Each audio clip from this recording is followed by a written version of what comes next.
What is superconductivity explained simply? Imagine a world where electricity flows endlessly without losing any energy. Sounds like science fiction, right? Well, it's actually real and called superconductivity. This strange phenomenon happens when certain materials are cooled to very low temperatures, making them conduct electricity with zero resistance. Normally, when electricity moves through metal wires like copper or aluminum, the electrons bump into atoms, creating resistance. This resistance turns some energy into heat, which is why wires heat up and energy gets wasted. But in superconductors, when cooled below a specific temperature called the critical temperature, something extraordinary occurs.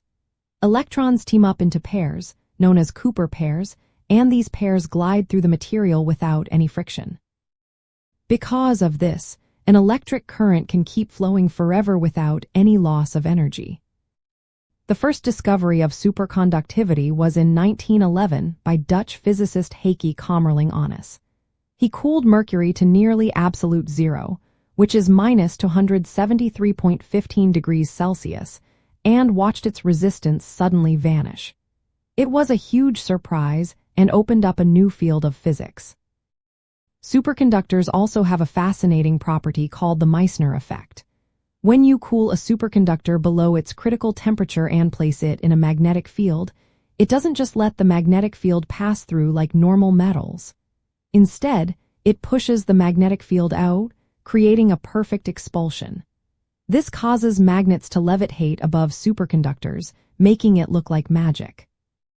This levitation is used in magnetic levitation trains and other futuristic technologies.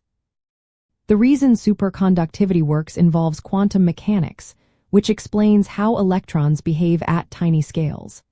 In a superconductor, electrons form Cooper pairs that act as a single quantum entity. These pairs move through the material's crystal lattice without scattering off atoms, which is what causes resistance in regular conductors. Different materials become superconducting at different temperatures. Lead becomes superconducting at 7.2 Kelvin, niobium at 9.3 Kelvin, and some ceramics called high-temperature superconductors work at around 80 Kelvin. While 80 Kelvin is still very cold, it's much easier to achieve than near absolute zero, making these materials more practical for real-world use. Superconductors are already used in medical imaging machines like MRI scanners, in particle accelerators, and in power grids. They could revolutionize how we transmit electricity by eliminating the energy lost as heat in normal wires.